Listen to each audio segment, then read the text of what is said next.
এই যে বাজেট যেটা প্রস্তাব করা হয়েছে এটার বৈষম্যের দলিল, এটা বৈষম্যের দলিল, ডিসপ্যারিটির দলিল, রিজনাল ডিসপ্যারিটি। এই বাজেটে উত্তরাঞ্চলকে রংপুর বিভাগে অস্বীকার করা হয়েছে। এই বাজেটে যে লক্ষ্যমাত্রাগুলো ধরা হয়েছে অনেকগুলোই আমাদের স্বপ্নবিলাস। যেমন আমাদের মোট রাজস্ব আয় ধরা হয়েছে 6,95,000 কোটি টাকা, এবং এর মধ্যে এনবিআরকে রাজস্ব আয় দেওয়া হয়েছে টার্গেট 6,04,000 কোটি টাকা। অথচ এটা আমাদের রাজস্ব আয়ের 86.9%। কিন্তু আমরা দেখছি বিগত অর্থ বছরে এপ্রিল মাস পর্যন্ত রাজস্ব আয় করেছে এনবিআর মাত্র 3,26,000 কোটি টাকা। তা 3 লাখ থেকে 6,04,000 কোটি টাকা আদায় করা কীভাবে সম্ভব? এটা মোটেও বাস্তবসম্মত বলে হয়েছে মনে হয় না। এখানে ঘাটতি হবে। এমনিতে আমরা এই বাজেটে 2,43,000 কোটি টাকা ঘাটতি ধরা হয়েছে। এই ঘাটতি এবং এনবিআরের অনাদায়ী ঘাটতি মিলে এইটা কোত্থেকে আসবে? আসার জন্য দুটো পথ। একটা হলো নতুন টাকা ছাপানো। নতুন টাকা যদি ছাপানো হয়, অর্থ ছাপানো হয়, তাহলে এটা মানি সাপ্লাই বাড়বে এবং অর্থনীতির খুব মৌলিক সূত্র অনুযায়ী যখন মানি সাপ্লাই বাড়ে সম্পদের তুলনায়, উৎপাদনের তুলনায়, তখন মুদ্রাস্ফীতি বা ইনফ্লেশন অবধারিত। মুদ্রাস্ফীতি হলে দামের স্তর বাড়বে, সমস্ত দ্রব্যের মূল্য বাড়বে এবং জনগণের কষ্ট হবে। মাননীয় স্পিকার, তাই এই বাজেট এটা এই লক্ষ্যটা, টার্গেটটা অবাস্তব হয়েছে বলে আমি মনে করি। আমাদের সক্ষমতা কম। আমাদের বাজেটের জন্য অনুকূল পরিবেশ দরকার মাননীয় স্পিকার, কিন্তু আমাদের সমাজে কি দেখছি আমরা? গতকালকেও নারায়ণগঞ্জে একজন এমপির পুত্র ধরা পড়ছে এই চাঁদাবাজি করতে গিয়ে। আমাদের 100 দিনে 150টা খুন হয়েছে মাননীয় স্পিকার। পরশুদিনও গাইবান্ধায় ছাত্র শিবিরের জন্য তাকে খুন করা হয়েছে জবাই করে, দিনে দুপুরে। তার কোনো বিচার হয় না, তার আসামি ধরা পড়ে না। ধর্ষণ হয়েছে 100, যার মধ্যে রামিসার মতো নাবালিকা মেয়েছে 39 জন।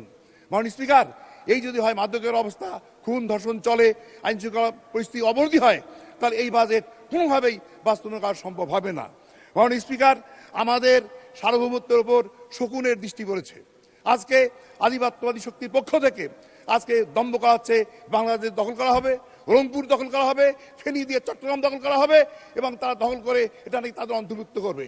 এই হুমকির মুখে আমি মনে করি আমাদের প্রতিরক্ষা বাজেট 3.8% রাখা হয়েছে, এটা যথেষ্ট নয়। আমি মনে করি এটা 4.5% হওয়া উচিত। তাহলে প্রতিরক্ষার সামর্থ্য যদি আমার অর্জিত হয়, তাহলে আধিপত্যবাদী চোখ রাঙানি আমাদের দিকে তাকাবে না। আমরা আধিপত্যবাদী শক্তি প্রভাব করি না। আমি মনে করি সরকারের ব্যাপারে দৃঢ় অবস্থান নেওয়া দরকার। এ ব্যাপারে তাদের হুমকির ব্যাপারে তীব্র প্রতিবাদ এবং নিন্দা করা দরকার, যেটা আমরা দেখছি না মাননীয় স্পিকার। আমরা মনে করি যে এই বাজেট যে বাস্তবায়ন হবে তার মধ্যে প্রধান একটা অন্তরায় রয়েছে। মাননীয় স্পিকার, আপনি জানেন যে আমরা 12 ফেব্রুয়ারি 2টি ভোট আমরা দিয়েছিল জনগণ। এটি ছিল এমপি নির্বাচনের ভোট, আর ছিল গণভোট। গণভোটের রায় সংস্কার প্রস্তাব এখনো মানা হয় নাই, বরং আমরা জনগণের আশা হচ্ছিল গণভোটের আলোকে ভোট বিজয়ী হয়েছে 70%, এজন্য সংস্কার হবে। সংস্কার না হয়ে বলা হচ্ছে যে আমরা গণভোটের রায় মানতে বাধ্য নই।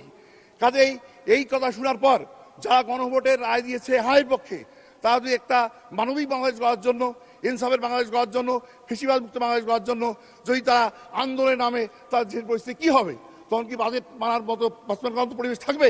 মনে হয় থাকবে না।